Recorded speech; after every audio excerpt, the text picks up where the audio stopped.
Hey, everybody. It is Wednesday, April 9th. You're listening to the Mo News Podcast. I'm Moshe Wanunu. And I am Jill Wagner. This is the place where we bring you just the facts. And we read all the news and read between the lines so you don't have to. And Jill, I have a bit of breaking news that's relevant for three people.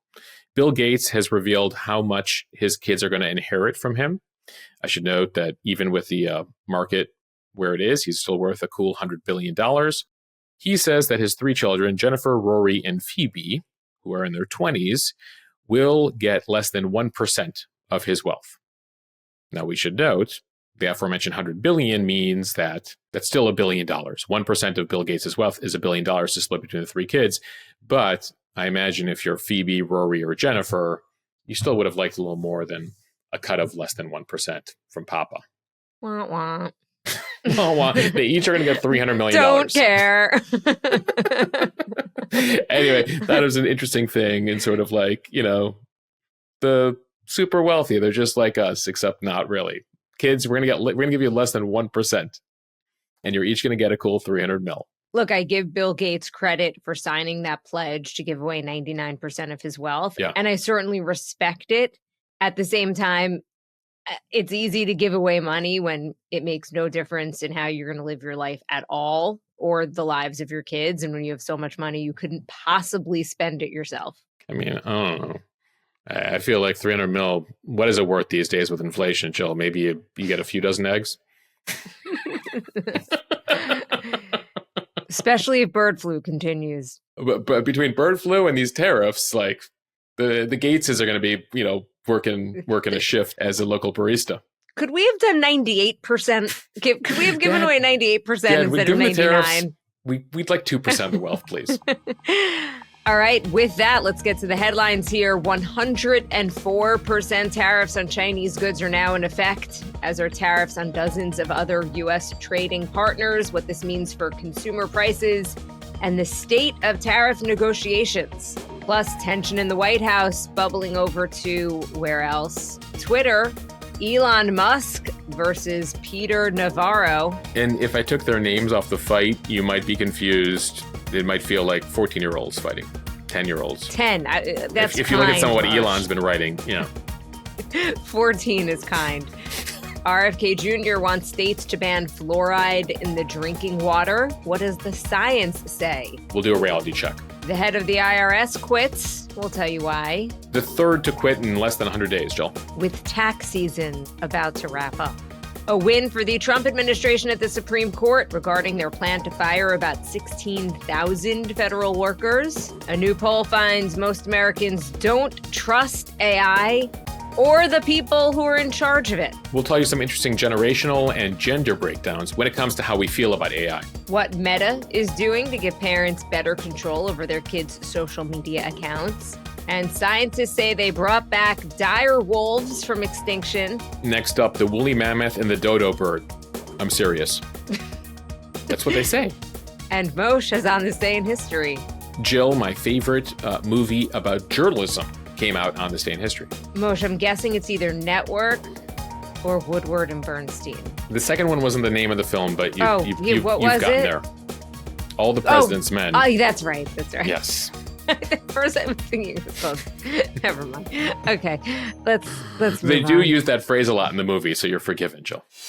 All right, starting once again with the economy. As of 12:01 a.m. this morning, U.S. Customs and Border Protection will begin collecting tariffs from 86 U.S. trade partners, and that includes 104% tariffs on China in effect, and they will start being collected today. Yes, that is 104%. Moshe, it is hard to overestimate just how many of the products that we use come from China. Yeah, here's a few numbers for all of you. We spend about $440 billion a year on Chinese products. Those were the numbers as of last year. China is the manufacturing capital of the world. We are the spending capital of the world. 1 in 6 things that we buy here in America produced in China. That includes computers, electronic equipment, $55 billion in smartphones and telephone products, $7 billion in monitors, $40 billion in automatic data processors. That includes barcode scanners, among other things, $6 billion in space and water heaters, $2.5 billion in air conditioners and refrigerators and freezers. I could go on here. China also accounts for the majority of imports with blankets, brooms, batteries, stovetops, rubber footwear, party decorations, water bottles, sports equipment, lamps, bedding, paint, toys, video. Stop. You guys are getting the hang of this. If you haven't looked at the label lately, and some things don't come with a label, but they're produced over there, 104% tariffs, if this continues for a while, means that if most of this gets passed along to us, you're effectively talking about the doubling of the price of everything coming from China. A quick refresher on how we got here. President Trump had first added a 20% tariff on all things from China. Then he added a 34% reciprocal tariff. Beijing said it would respond with a 34% tax of its own, to which Trump threatened an extra 50% on tariffs against China. So 20 plus 34 plus 50. That equals 104. You got that equation right there, Jill. It took me a minute. On Tuesday, White House Press Secretary Caroline Leavitt told reporters that it was a mistake for China to retaliate. When America is punched, Trump punches back harder. Reporters asked Leavitt about under what kind of conditions Trump would talk to Chinese President Xi. Here's what she said. The president believes that Xi and China want to make a deal. They just don't know how to get that started. And the president also wanted me to tell all of you that if China reaches out to make a deal, he'll be incredibly gracious, but he's going to do what's best for the American people. Jill, it's not clear when that phone call or however they communicate is going to happen anytime soon. China shows no signs of backing down. The Commerce Ministry in China saying yesterday the U.S. threat to escalate tariffs is a mistake on top of mistake, and once again exposes the blackmail nature of the U.S. China will never accept this. China will fight to the end. A bit of a contrast to some other countries. Trump on Tuesday said tariff negotiations with South Korea have led to the confines and probability of a great deal for both countries. He posted that a wide-ranging economic deal could be in the works with South Korea following a call with that country's acting president, although no specific details about what could be in that deal.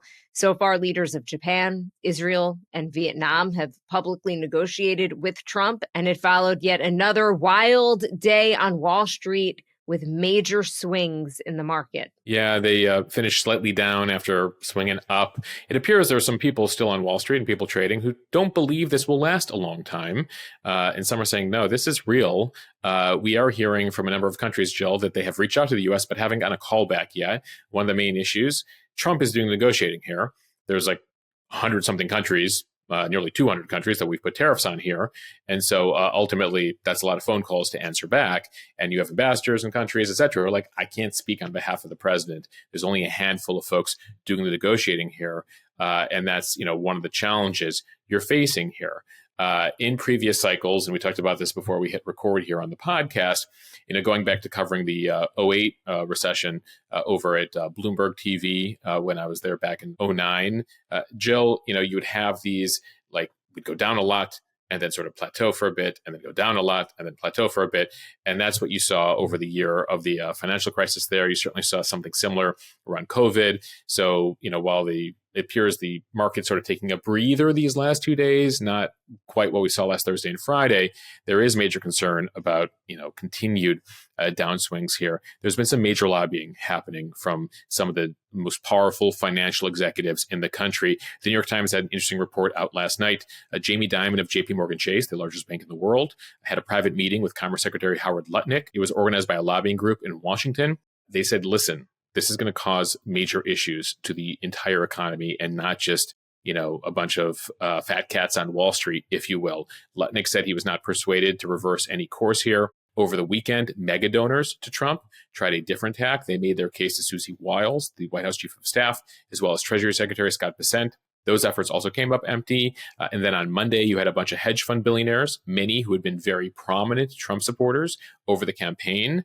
They're going public now, very concerned about this. We've been talking about Bill Ackman. He's among them who are like, we supported you, but like this is terrible for the economy. And we need you to walk this back. Otherwise, you're bringing doom and gloom. And already, like some are saying, we're already in a recession. We just haven't run the numbers yet based on what's taken place here in the last week. We are going to watch at the end of the week, Jill, banks are going to start reporting earnings.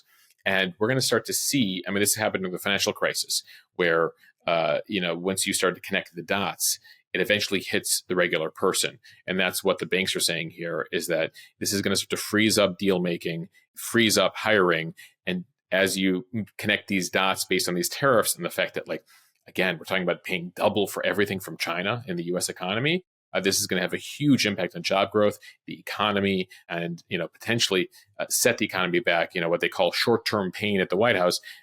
Some folks on Wall Street are like, this ain't going to be short-term, as in like a few weeks or a couple months. This could have a real impact here. Now, we've been mentioning China here. It doesn't appear here that negotiations are going to happen anytime soon, though Trump says he's open. And ultimately, this sort of contest you're seeing where it's like, well, I'll do this. Okay, fine. I raise you that. Okay, then I'll go higher. Then I raise you that. What's going to be next year? The Chinese are saying that they're looking at suspending cooperation on fentanyl, meaning the deals that we've made with the Chinese about the various ingredients of fentanyl that go to Mexico and then come across the border that they've cut down on. They're going to stop proceeding there. They're going to ban the import of U.S. chicken, U.S. poultry.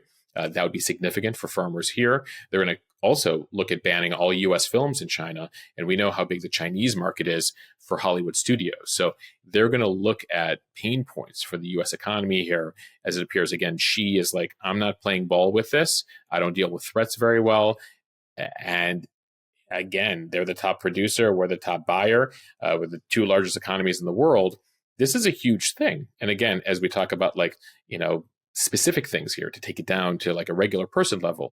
If a toy was $25 wholesale from China before Wednesday, it will now cost $51 before it even hits the shelves, wholesale price. So if retailers are going to pass along the cost, which imagine they will, the toy that used to cost $40 or $50 because it was wholesale $25, now going to cost $80 or $100 for that same toy. So again, here, real life ramifications. I know some of you already looking in your Amazon cart and other websites have already seen the prices impacted by these tariffs. My daughter just got into puzzles, and I had a few puzzles in my Amazon cart for a couple of days. And finally, I'm like, I'm ordering them now before the prices go up. She's going to start buying $100 puzzles. I'm like, would I pay double for this? I don't know. They're pretty expensive already. Well, we're going to wait for U.S. manufacturing of puzzles to really light up here in the next few years here, Jill, based on what Letnick is saying. We're just going to keep redoing the same ones, and I'll just time her, basically. There you go. That's the other answer. Moshe, we're also getting some insight on some of the infighting between members of Donald Trump's team, namely Elon Musk and trade advisor Peter Navarro. Musk called Peter Navarro a slew of insults and offensive names on X yesterday for his 218 million followers. Okay, so these are actual quotes here. He called Peter Navarro Peter Retardo. He said he is truly a moron, dumber than a sack of bricks. This is responding to Navarro's claim that Tesla is merely a car assembler and not a car manufacturer. Those were digs for Elon Musk. It was something that he made a very big point of saying during an interview on CNBC earlier this week. Over the weekend, Musk had mocked Navarro's push for broad tariffs and questioned his credentials, writing, "He ain't built," which he later deleted. So I, of course, have to repeat all of these like horrific things that Musk is saying. Yeah, but and again, it's like, I know some of you are driving your kids to school and you're like, this is how adults are acting at the White House, kids.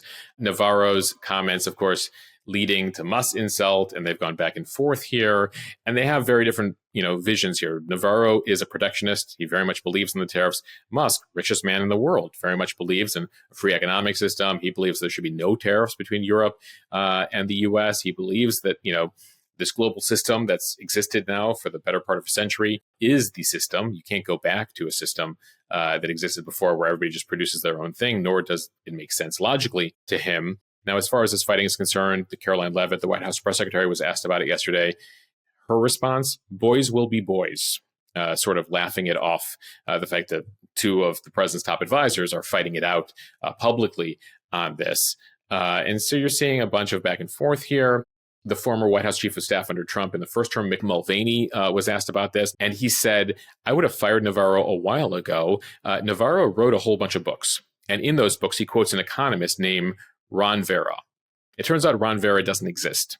And these books, by the way, are not fiction books. These are nonfiction books about economics. When asked about it, Navarro was like, oh, yeah, no, this is a whimsical device. Ron Vera is an anagram of my own name, Navarro. If you take the letters and you move them around, that's apparently when he got called on it. That's how he explained it. Anyway, if you see these references to Ron or Ron Vera, that's what the background is on that. When I write a book, if I start quoting Someone named Liz. It's just, Ijel. it's me. Ijel, economist Ijel said, Jill. Oh, you can't do that? That's not accurate. I mean, we again, like, this is a very serious situation. Of course, like, some of the stuff happening, you're just like, I can't believe this is happening. I can't believe some of these conversations that are happening. But now that this is real today, we'll see what happens. I'd be curious. We go one of two directions. The White House might start announcing some deals to, like, bring down concern on Wall Street. The opposite is today could be a very rough day as these things hit home. And forgetting Wall Street, because not that Wall Street is not important. You've got people's 401ks. You've got a lot of investors and financial institutions. Yeah, we've been hearing from a lot of you who are, like, set to retire or retirees. And you're like, I've just lost 25% of what I was expecting to be able to have. But it's also, quote unquote, Main Street. You're also talking not just about, I joke about buying puzzles on Amazon. When you're talking about, in a real way, Americans buy so many products from China. Moshe, you listed them. And It isn't just China. One of the reasons that Navarro, when I was listening to that interview with him in CNBC, was really targeting Vietnam as well. When a lot of economists have said Vietnam, I mean, we should have a trade deficit with them. They're a much poorer country with less people. Exactly. So we should be buying more from them than they are from the United States.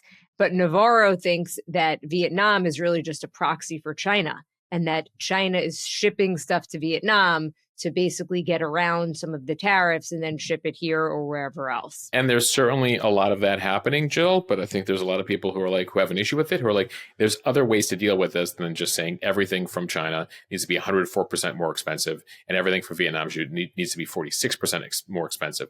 So, again, we're going to watch how this unfolds here and watch the stomach, whether, the White House has the stomach for this. Who gets to the president, who tries to get the president. I listed some of the people who've been trying to speak to the people around him. And again, what the impact is, especially to your point, Main Street, small businesses.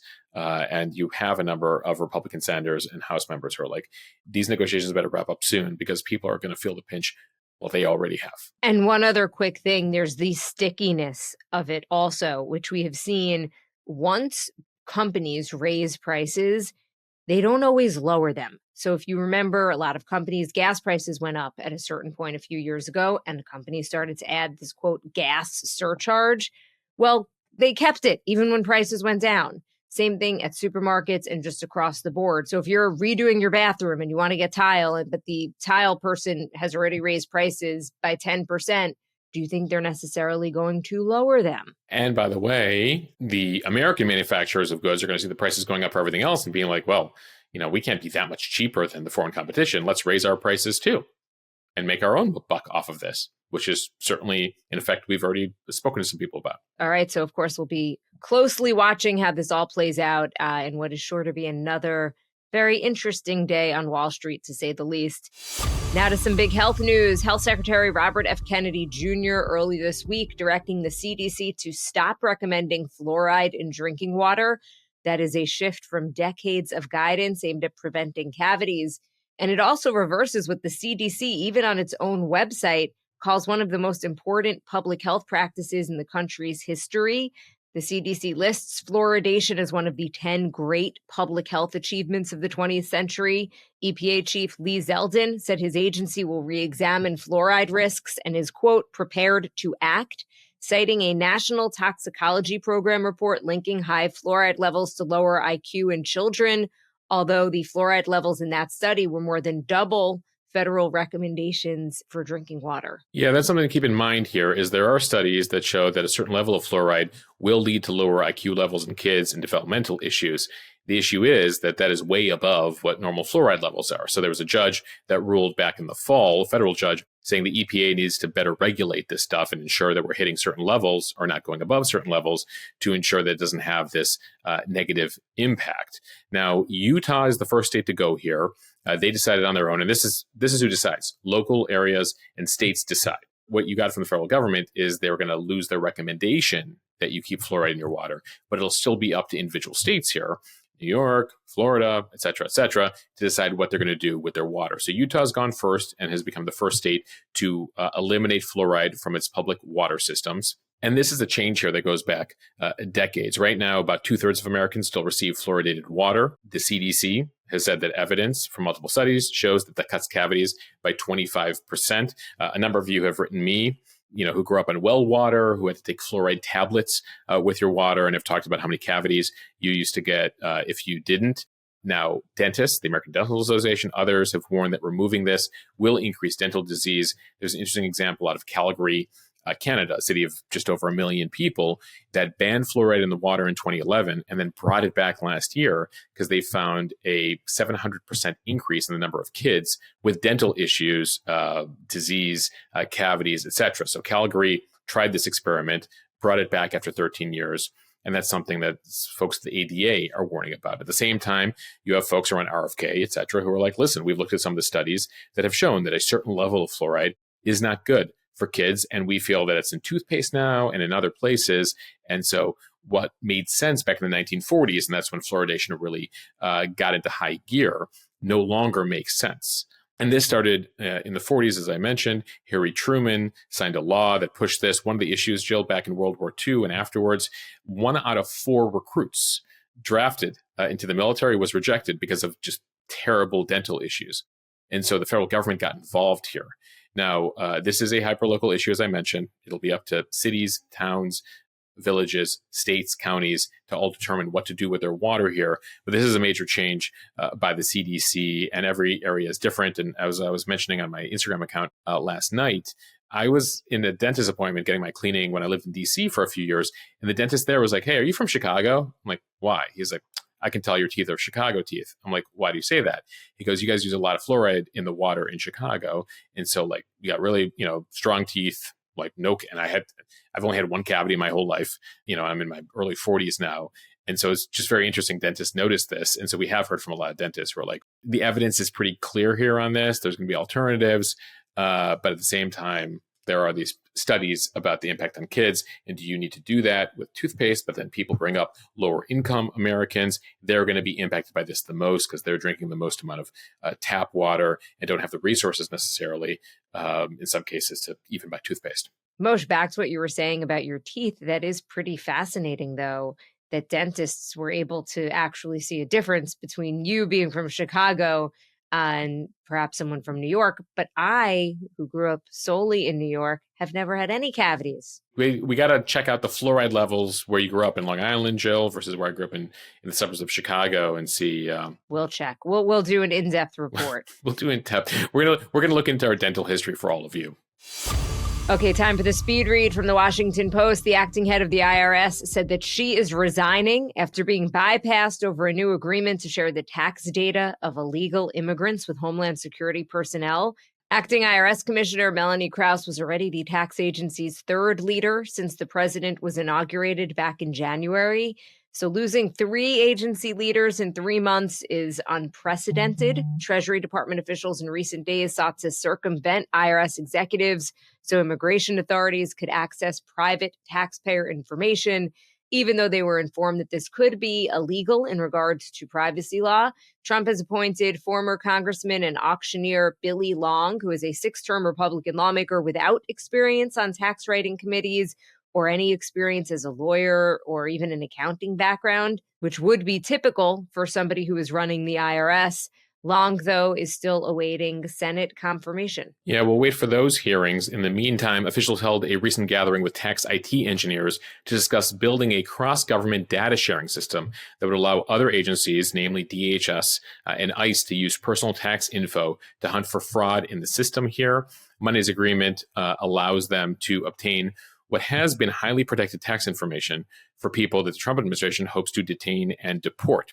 Now, the issue here is, and many of us not familiar with this, I certainly wasn't, the IRS for decades has guaranteed taxpayers suspected of being in the country illegally that they're not going to have their information turned over to immigration enforcement. It turns out illegal migrants pay $100 billion a year estimated in tax revenue. So, notably, and you don't even think about this, they're paying taxes. And the IRS is like, don't worry, keep paying your taxes because we like your money, but we won't hand your information over to the immigration authorities. Trump is trying to change that. And that's the concern here, is that this basically means that the promise the IRS has made for decades no longer holds. It's also, by the way, one of the reasons that a lot of those Social Security numbers that are circulating belong to illegal migrants. There's a whole deal behind the scenes here at the government that basically allows it to collect this extra revenue. So now DHS has said we are going to work with the IRS to help locate 7 million people who are here in the country illegally and have been paying taxes. Dozens of IT and cybersecurity officials have been placed on leave in the meantime. The IRS is a very messy situation. About 7,000 employees were laid off in February. More cuts have been announced. They're planning to basically cut the IRS by 25%. As we know, tax season is here. IRS going into all of this was already at staffing below necessary levels. Remember last year, there was legislation adding more enforcement to IRS, adding more employees, adding more equipment. They're using computer equipment that is decades old over there. But ultimately here, the argument from the Trump administration is we got to see cuts everywhere. That includes the IRS. And so that's where you're at. Now, one could make the argument, and I've certainly heard some Republicans say this, which is at a time where we're hunting for more revenue and to cut down on the deficit, this cuts down on the IRS's ability to enforce tax law and collect money. And so one of the sort of ironic things happening here, but ultimately for the Trump administration, it is about cracking down on illegal migration. And this deal that they've cut allows them access to speed up that process. A court victory for the White House from the Wall Street Journal. The Supreme Court on Tuesday blocked a ruling from a federal judge in California that had ordered the Trump administration to rehire thousands of fired federal workers who had been on probationary status. The court's brief order said that the nonprofit and environmental groups that had sued to challenge these 16,000 dismissals hadn't suffered the sort of injury that gave them standing to sue. The practical consequences of the ruling might be limited. Another trial judge's ruling requiring the reinstatement of many of the same workers remains in place. The brief order was unsigned, as is typical when the court acts on emergency requests. Two liberal justices, Sonia Sotomayor and Ketanji Brown Jackson, said they voted to deny the Trump administration's request. Yeah, this is called the shadow docket, where they don't actually hear the full case, but they basically rule on items on emergency measures. And there has been some criticism internally, including from some justices, that the Supreme Court is taking more and more cases in this way. So that is the legal developments there. There's multiple cases, as you mentioned, Jill. In the meantime, yet another case we were watching related to the Trump administration, where we got a decision yesterday. This is at a lower court, a federal judge ordering that the AP, the Associated Press News Wire Service, be restored to the White House press pool. We've been telling you about this fight that the White House has had with the AP. Trump has refused to allow access to the AP to what's called the press pool. Now, this is the small group of reporters who rotate through, because there's hundreds of reporters and you can't fit hundreds of reporters of the White House into the Oval Office or onto Air Force One. So they've created for years a pool where all three wire services, Reuters, AP, and Bloomberg, are there. There's one person for TV, one person for radio, one person for newspapers, and it rotates. So I've done it before during my time at CBS, where I report on behalf of all the TV networks, and then the next day it goes to CNN, the next day it goes to Fox, the next day it goes to NBC, and that's the pool rotation. Well, the White House kicked the AP out of that very kind of specific, unique access pool rotation because the AP has refused to call it the Gulf of America. The AP still goes with Gulf of Mexico. Despite the renaming by the president, the AP explaining that we have international clients, we're an international wire service, we're going to call it by the name that every other country on earth calls that body of water, Gulf of Mexico. Well, Trump actually puts up a Gulf of America sign behind him, a map that exists behind the Resolute desk there in the Oval Office. And so in exchange for their refusal to use Gulf of America, he booted them. The press office booted them from the press pool. They sued. And so you had an interesting deal yesterday, because the judge that ruled on this, the district court judge, Trevor McFadden was appointed to the court by Donald Trump. So a Trump appointee said yesterday, as part of his ruling, under the First Amendment, if the government opens its doors to some journalists, be it the Oval Office, the East Room, or elsewhere, it cannot shut those doors to other journalists because of their viewpoints. The Constitution requires no less. The judge going on to say that the discrimination here against the AP is brazen, and said that even in highly restricted spaces like the Oval Office, discrimination is forbidden for events like this. So interestingly, you got a Trump judge here ruling against him. He is not enforcing this immediately because he knows the Trump administration is going to appeal this case. But interesting here, the AP making the case that they're a wire service, seconds matter. If they are seconds behind their competitors like Reuters and Bloomberg, they're going to lose business. This has a huge impact on their business. And so ultimately, the judge bought that argument, ruled against the Trump administration in their fight with the AP over Gulf of America versus Gulf of Mexico, and saying, I'm not going to give you access unless you change how you refer to it. So we'll watch this through the appeals process. From The Verge, AI experts are feeling pretty good about the future of their field. Most Americans, however, are not. A new report from Pew Research Center released last week shows a sharp divide in how artificial intelligence is perceived by the people building it versus the people living with it. The survey includes responses from over 1,000 AI experts and more than 5,000 U.S. adults, and it shows a growing optimism gap. So the experts are hopeful. The public is anxious, distrustful, and increasingly uneasy. Roughly 3/4 of AI experts think the tech will benefit them personally. Only 1/4 of the public says the same. Experts believe AI will make jobs better. The public thinks it's going to take them away. Even basic trust in the system is fractured. More than half of both groups say they want more control over how AI is used in their lives. And the majority say they don't trust the government or private companies to regulate it responsibly. Yeah, that's a big concern. And you've seen the government hearings. We've covered them where, Congress yells, they don't quite know what they're talking about, and then they don't actually follow through with any legislation. So you have a deal here where the majority of the public is very concerned about this, but the experts are like, no, don't worry about this. Nearly 60% of U.S. adults, we should note, say they have little or no control over whether AI is used in their lives. This lack of control is a huge issue. And interestingly, Jill, while Gen Z is highly engaged in using tools like ChatGPT and others, 8 out of 10 Gen Zers say they've used AI in some form. Doesn't mean they trust it. In fact, they're more likely to say that AI makes them feel anxious. 4 out of 10 Gen Z. A third of them say still excited. So majority anxious over excited. And only 27% of Gen Z says that AI makes them feel hopeful.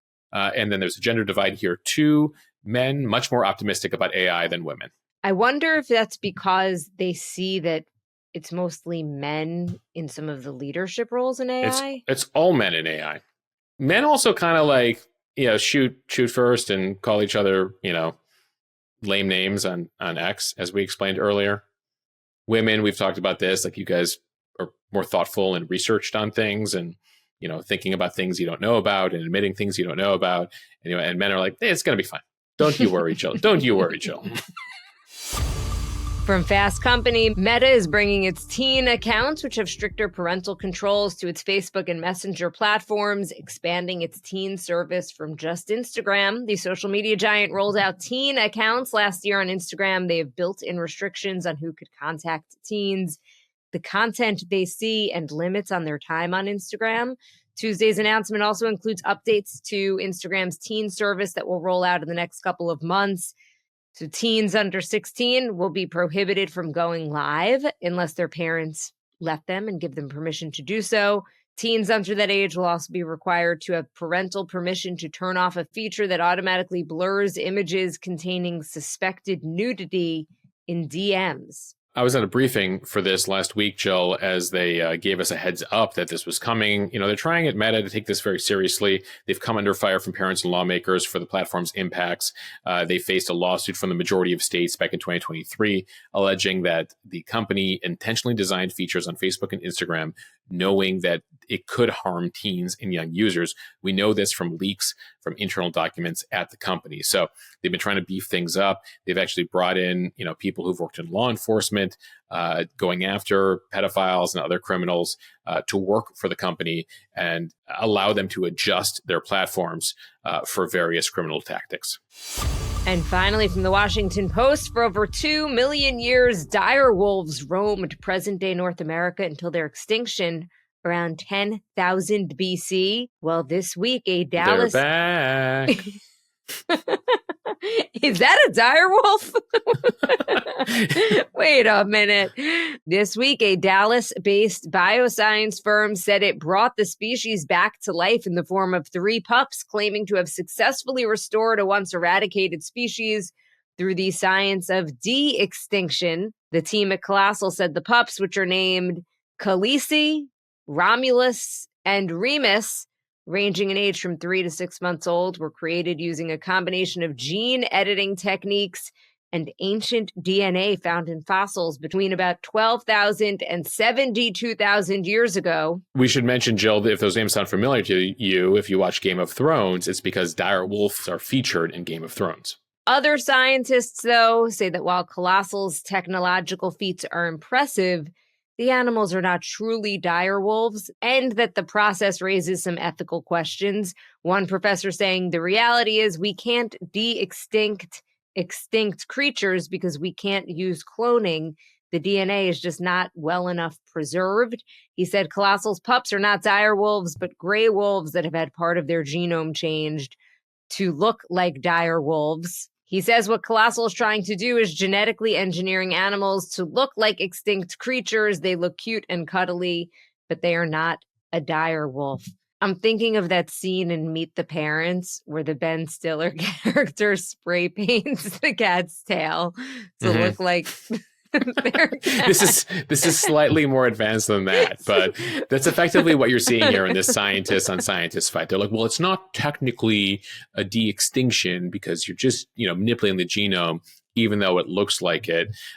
So, FYI, a much more polite fight than the Peter Navarro, Elon Musk fight from earlier. They're not calling each other morons. They're just saying, technically, you're making a claim that is inaccurate, and we don't appreciate that. I mean, it kind of reminds me of the other scientists, the astronomers who are like, Pluto's a planet. Pluto's not a planet. It's a dwarf planet. It's a this. So, to most of us, it's a dire. It looks like a dire wolf. How they did it is important to like a handful of people. Looks like a dire wolf, walks like a dire wolf, howls like a dire wolf. I should mention, by the way, I think Khaleesi, Game of Thrones, I didn't watch Game of Thrones, but Romulus and Remus, names of the mythical founders of Rome who were raised by a wolf. So all, wolf-related names. So just to correct myself for people like, Moshe, there was no Romulus. Anyway, the more important thing, Jill, is that you're going to be watching Game of Thrones this weekend. This weekend, Jill, there's like multiple seasons. Well, what, I'm not going to sleep for 3 days? Like, no, it'll be like your next couple of months. I know. I have promised that I need to get into it at some point. It's just like one of those things where I'm like, oh, I should have watched it during the height of the pandemic, but I was too busy posting on Instagram trying to build this audience. So anyway, the most important thing, besides watching Game of Thrones at some point, is that they're going to use these tactics to bring back, they say, the woolly mammoth, the dodo bird, and the Tasmanian tiger. So a lot of animals, famous animals that are extinct that, we haven't seen for thousands of years, and they're coming back. So we're just like one step removed from Jurassic Park, basically. I was going to say, are those the ones we want? Like, I would take the dodo bird? I guess you got to start small. I kind of want to see what a dodo bird looks like. A woolly mammoth would be cool. I know they've been working on that for years. Though, is this what science should be working on is the better question. But that's a question for another day as we end this podcast with On This Day in History. On this day in 1865, April 9th, 1865, Robert E. Lee surrenders his 28,000 Confederate troops to Ulysses Grant, ending the Civil War. He was forced to abandon the capital of Richmond, and ultimately the Union Army succeeded here. The United States Senate on this day in 1867 ratified a treaty with Russia for the purchase of Alaska. At the time, Secretary of State William Seward and the Russian minister agreed to a deal. We bought Alaska for a cool $7 million, which in today's money is about $150 million. Still not a bad deal for Alaska. It was called Seward's Folly at the time. People were like, oh, why do you want that piece of land? Well, a little bit later, we found the gold there, we found the oil there, and who doesn't love Alaska? Jill, I've been to 49 states, not Alaska. Along with my mission to see Game of Thrones, I need to get to Alaska. So thank you, William Seward, for buying Alaska on this day in history. We fast forward here to 2003. On this day, just 3 weeks into the invasion of Iraq, the famous image of us pulling down the statue of Saddam Hussein in Baghdad Square, symbolizing the end of his reign, takes place. This was the image many of us remember who were around at that time that indicated the war was over. Soon thereafter, George W. Bush declares mission accomplished, sort of infamous moment there. Because to this day, Jill, to this day, we still have troops in Iraq. We obviously had insurgency, the rise of ISIS. Iran effectively controls it today. It's subject of another podcast at some point that we should get into. But ultimately, one of those moments that many of us remember from that time. We end here with pop culture history. The aforementioned Woodward and Bernstein movie, officially named All the President's Men, was released on this day in 1976, so nearly 50 years old on this day in history. Woodward and Bernstein's the documentary on CNN. Yeah, exactly. This starred Robert Redford, Dustin Hoffman, starring as the duo of reporters who effectively broke the Watergate scandal. So All the President's Men, a great journalism movie that hopefully will inspire another generation of reporters. And in music history on this day, Dancing Queen reaches #1 on the Billboard charts. ABBA really bringing us a bunch of hits right around then. All right, everyone, that is a wrap. Thank you for listening to the Mo News podcast. If you like what you hear, please share this with your friends. Tell them about us. It really does help us grow. Follow us, subscribe so you don't miss an episode. And the reviews really matter, so write us a kind one. We would appreciate it. The Mo News podcast, made in America, tariff-free. It's one of the few things that's we haven't been free. tariffed yet. It's one of the things you can still get for free here. The price is not doubling. Thanks for listening to the Mo News podcast. Have a fantastic day. I hope you enjoyed.